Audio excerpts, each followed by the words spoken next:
चलो तो आ गए हैं हम एकदम बिल्कुल वेरी ब्यूटीफुल स्क्रीन के साथ यहाँ पे। अब हम देखेंगे हमारे इस लेक्चर में कैसे हम विदाउट टेक्स्ट वाले डेटा को स्टोर करेंगे, विदाउट टेक्स्ट वाले डेटा का प्लेन उड़ाएंगे। अब विदाउट टेक्स्ट डेटा वाला मतलब क्या सर आपका? यार जो डेटा बिल्कुल टेक्स्ट को सपोर्ट ही नहीं करता, मतलब जिसमें टेक्स्ट काम ही नहीं है, जैसे your image, your audio, your वीडियो, योर PDFs and lot of things. Encrypted data, यार बहुत सारा एनक्रप्टेड डेटा भी हो सकता है, इमेज हो सकती है, प्रोफाइल पिक्चर, गाना भी हो सकता है, हम तुम, और बहुत सारा वीडियो भी हो सकता है जहाँ पर डांस हो। यार वो चीज़ें तुम स्टोर कैसे करोगे टेबल्स में? That is the question. Are you able to understand? Sir मुझे चॉइस चाहिए, वो चॉइस वाली चीज भी देखेंगे। सबसे पहले देखते हैं यार बील ऑफ फैमिली। बील ऑफ फैमिली मतलब binary large objects, binary large objects वाली फैमिली देखते हैं। तो बील ऑफ में क्या क्या होता है और बील ऑफ बेसिकली होता क्या है? सो सबसे पहले देखते हैं हम B lob. B lob basically, B lob refers for, basically B lob refers for binary large object, binary large object. अब ये बील of binary large object basically होता क्या है और इसमें किस टाइप का डेटा स्टोर करने के लिए ये यूज़ होता है, ये हम देखेंगे। सो ये बेसिकली स्टोर करता है तुम्हारी images. Images, are you able to understand? ये बेसिकली स्टोर करता है तुम्हारे ऑडियो, ये बेसिकली स्टोर करता है तुम्हारा व्हाट, वीडियो, और लेट्स से एनक्रिप्टेड डेटा,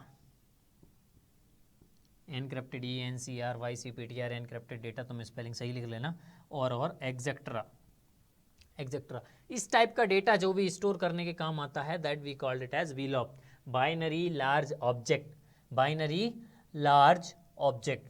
अब इसके भी कुछ टाइप होते हैं क्या? यार इसके भी टाइप होते हैं, और इसके टाइप्स भी बहुत बहुत बहुत इंपॉर्टेंट होते हैं, बहुत बहुत बहुत इंपॉर्टेंट होते हैं। क्या कोई डिफरेंस है इनमें? यार डिफरेंस कुछ भी नहीं है, मैं तुम्हें बता देता हूँ। पहला टाइप होता है, पहला टाइप क्या होता है? Tiny VLOP। सर ये टाइनी तो बहुत खतरनाक चीज़ है sir. Tiny VLOP, BLOB, tiny VLOP। Tiny VLOP क्या करता है? It can store up to 255 bytes, 255 bytes, up to 255 bytes तक, 0 से 255 बाइट्स तक स्टोर करता है what, your tiny VLOP। Tiny VLOP के बाद क्या आता है सर?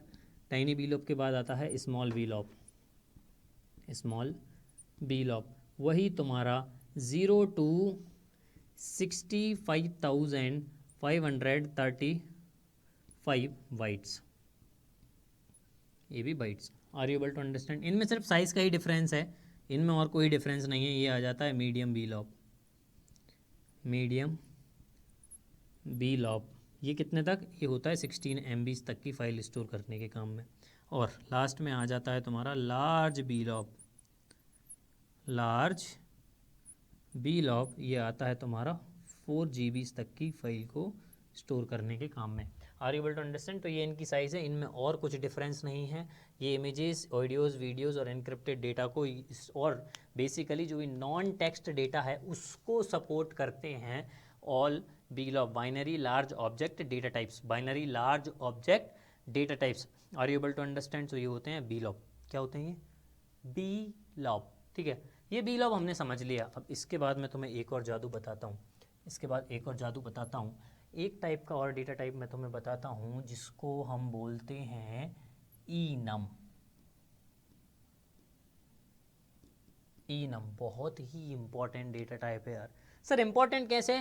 ये प्री डिफाइंड वैल्यूज को स्टोर करने के काम आता है, प्री डिफाइंड वैल्यूज को स्टोर करने के काम आता है। मतलब इसमें मैं मेरे कॉलम को चॉइस दे सकता हूं कि एक सेट ऑफ वैल्यू दे सकता हूं। जैसे मान लो मैंने दे दिया जेंडर के लिए मेल, फीमेल और अदर, मतलब मेरे कॉलम के पास 3 चॉइस हैं, या तो मेल ले ले, या तो फीमेल ले ले, या तो अदर ले ले।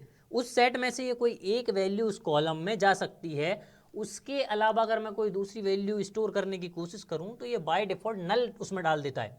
Are you able to understand? मतलब कितना इंपॉर्टेंट है कि मेरे को डेटा को इंसर्ट करने से ही पहले चॉइस मिल रही है, इंसर्ट करने से ही पहले चॉइस मिल रही है। Are you able to understand? जैसे मान लो तुम्हारे साथ है Alia Bhatt, Aishwarya Rai, Jacqueline Fernandez, Tamannaah Bhatia, Sreeleela, Mrunal Thakur. You want all this in one set. अब उनमें से तुम्हें एक फेवरेट एक्ट्रेस चूज करनी है। That means you have already pre defined values that you have only 6 actress set. समझ में आ रहा है ना, 6 एक्ट्रेस सेट। तो इसका सिंटेक्स देखते हैं तो और तुम्हें समझ में आएगा। What is that syntax?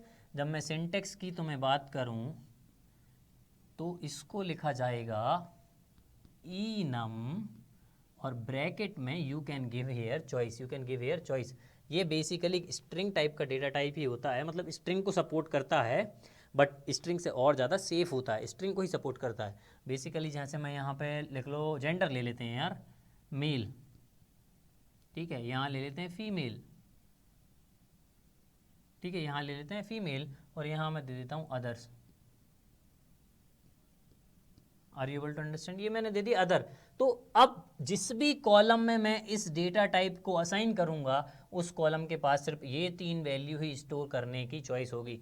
या तो वो मेल कर पाएगा, या तो वो फीमेल कर पाएगा, या तो वो अदर कर पाएगा। तीनों में से कोई एक, तीनों में से कोई एक। एक और एग्जाम्पल देख लेते हैं यार, एक और एग्जाम्पल मैं तुम्हें बता देता हूँ। जैसे यहाँ अगर मैं लिखूंगा इनम, तो ये टेबल क्रिएशन के टाइम पे ये पूरा सिंटेक्स तुम्हें लिखना पड़ेगा, इनम। अब इनम में मैंने देख दो, अब मान लो कि तुम्हारे पास 3 कोर्सेज हैं, 3 कोर्सेज हैं। जैसे मान लो Java full stack, Java full stack, Python full stack, PFS, Python full stack, MFS, मन full stack. Are you able to understand? And one more very important, enterprise full stack. What is that enterprise full stack? It is only available in DCL। Are able to understand? तो EFS, enterprise full stack, आ रहा है ना समझ में? JFS, PFS, MFS, मतलब इनमें से if you are taking admission in the coding lab you will be eligible to choose any one of those course. यार तुम JFS, PFS, MFS और EFS साथ में नहीं पढ़ सकते, you can not either one course at a time. So समझ में आ रहा है ना? तो मान लो कि मेरे पास स्टूडेंट का डेटा है, अब कोर्स ऑप्टेट करके, कोर्स ऑप्टेट करके एक कॉलम है, तो उसमें मैं बच्चे को पहले से ही चॉइस दे रहा हूँ यार, कुछ और मत डालना, KFS, DFS, MFS, NFS, ये नहीं डाल सकते यार तुम। Why? Because those choices are not available. So enum plays very important role in giving the choice to developers in order to define a predefined values that should be stored inside your column in a table। मतलब पहले से ही कुछ value को pre define बना देना, मतलब हम खुद, हमारे पास कुछ चॉइस है इस डेटा टाइप को यूज़ करके किसी भी वैल्यू को एक कॉलम के लिए प्री डिफाइन बनाना। समझ रहे हो? उसको प्री डिफाइनली बना देना, इसीलिए यूज़ करते हैं enum। और सबसे बड़ी बात, how many values I can store it sir? You can store from 0 to 65,535। इतनी वैल्यूज़ का सेट तुम बना सकते हो यार, बट ज़्यादा वैसे भी कुछ बनता नहीं है। Are you able to understand? तो इतनी चॉइसेस चॉइस होती नहीं है। ये बेसिकली मान लो, जैसे मैं तुम्हें एक एग्जांपल देता हूँ। Let's say you are from very big university. जैसे यार मैं राजीव गांधी प्रौद्योगिकी विश्वविद्यालय से पढ़ा हुआ हूँ, RGPV भोपाल, ठीक है। तो मतलब मेरा जो कॉलेज है उससे अफिलिएटेड था। अब RGPV से ऑलमोस्ट MP के बहुत सारे कॉलेज अफिलिएटेड हैं, बहुत सारे कॉलेज अफिलिएटेड हैं, लेकिन as a student if I want to select, I will only be able to select only one college, I will only be able to select only one college. Are you able to understand? Are you able to understand? मान लो जैसे मेरा college है IPS academy, Vaishnav Vidyapeeth is there, and if you will say says is there, और बहुत सारे college हैं, SKITM है, ओरिएंटल है, और LNCT है, मतलब बहुत सारे कॉलेजेस उससे अफिलिएटेड हैं। अब जब मुझे चॉइस करने की बारी आएगी, I can only choose IPS academy at a single time. I can not study in Vaishnav Vidyapeeth also, I can not study in IPS academy also. समझ रहे हो ना? तो इसीलिए enum हमें एक चॉइस देता है और बहुत ही इंपॉर्टेंट डेटा टाइप है। समझ गए होगे यार enum। अब एक और चलते हैं, सर अगर मुझे मल्टीपल चॉइस चाहिए तो? नहीं, मुझे JFS, PFS, MFS, EFS चारों चाहिए सर, क्या करूं?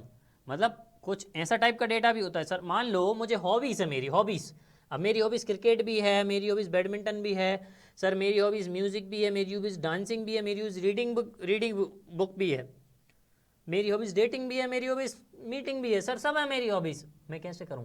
उसके लिए तुम्हारे पास एक बहुत ही अच्छा डेटा टाइप होता है that data type is called as set. That data type is called as set. Set in MySQL. Set in MySQL is allows you to choose multiple values from a set. दोनों में ज़्यादा difference नहीं है, ये भी value का set बनाने का काम करता है, ये भी वैल्यू का सेट बनाने का काम करता है, बट यहाँ से you can choose multiple values, यहाँ से you can choose only single values. ठीक है, you can choose only single value. ठीक है, तो यहाँ पे इसका अगर मैं सिंटेक्स देखूँ, what is the syntax sir? The syntax will be, let's say if I will write here set, inside set you can write inside set let's say if you are writing hobbies, then you can write cricket. Okay, you can write music, you can write dance or dancing, like that. You can write a multiple hobbies, you can write the multiple hobbies. That's how set is used to use. Okay, used to select multiple values.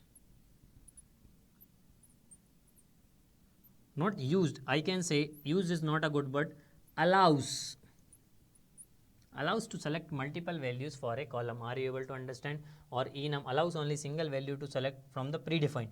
So दोनों use होते हैं किसी भी value को pre defined बनाने के लिए एक कॉलम के लिए, बट यहाँ पे उस प्री डिफाइंड वैल्यूज़ के सेट से मैं मल्टीपल वैल्यूज़ इंसर्ट कर सकता हूँ at the time of insertion, पर यहाँ पे only single value at the time of insertion. So ये होते हैं यार बीलॉब, enum and set.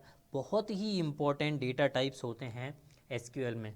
So this is the last data types. This is only important data type that you should know in MySQL. यार एकदम बिल्कुल अच्छे तरीके से हमने डेटा टाइप्स को समझ लिया है. अब कल वाली क्लास में हम इनको इम्प्लीमेंट करके देखेंगे और देखेंगे कैसे ये हमारे वर्क को बहुत ही ईजी बनाते हैं. So from tomorrow we will be seeing how to create the table in MySQL, how to insert record in MySQL, और उसके बाद ये डेटा टाइप समझाने के बाद बहुत ही अच्छे से हम पढ़ेंगे rules and regulations to create the tables in MySQL और how to stop the flow of data in MySQL. यार सारी चीज़ें इतनी डिटेल में पढ़ेंगे ना, मज़ा आ जाएगा एकदम. सो यार बिल्कुल मिस मत करना, हर वीडियो को एंड तक देखना, हर वीडियो को अच्छे से देखना. ठीक है, बार बार रिवीजन करना. These are available. यार बहुत मेहनत कर रहा हूँ तुम लोगों को, रात के 10 बज रहे हैं. It's a time that 10 PM in the night, बिना खाए पिए हम लोग मेहनत कर रहे हैं यार. We only want you to study study study study. और फोड़ दो यार, एकदम फोड़ दो. याद रखना मेरे दोस्त, याद रखना जाकिर खान का वो शेर हमेशा याद रखना यार. जाकिर खान का वो शेर हमेशा याद रखना कि भूखे निकले हैं घर से अब सब कुछ खा जाएंगे, और घर से बाहर निकले हैं तो इतिहास रच कर ही जाएंगे. कुछ ऐसा ही था, इतिहास रच के ही जाना. तुम्हें मुझे सबको इतिहास रचना है यार. We are made to make history. Remember that we are engineers and we can do anything. So from today you should start the rocket of your knowledge. याद रखो यार, पढ़ाई लिखाई करो, क्योंकि मैं बोल रहा हूँ boys and girls, if you have a job you will be having a independence to live your life. You are independent to live your life. समझ रहे हो ना? बहुत मुश्किल होता है बिना काम के इंसान को इस दुनिया में जीना, खासकर middle class, lower middle class या अपर मिडिल क्लास, कोई भी हो यार, it's very difficult for you. So keep studying, keep following, और हमारी इस SQL की जर्नी में साथ बने रहें. Yes, wait for the next video, will make boom. Thank you. जय हिंद, जय भारत.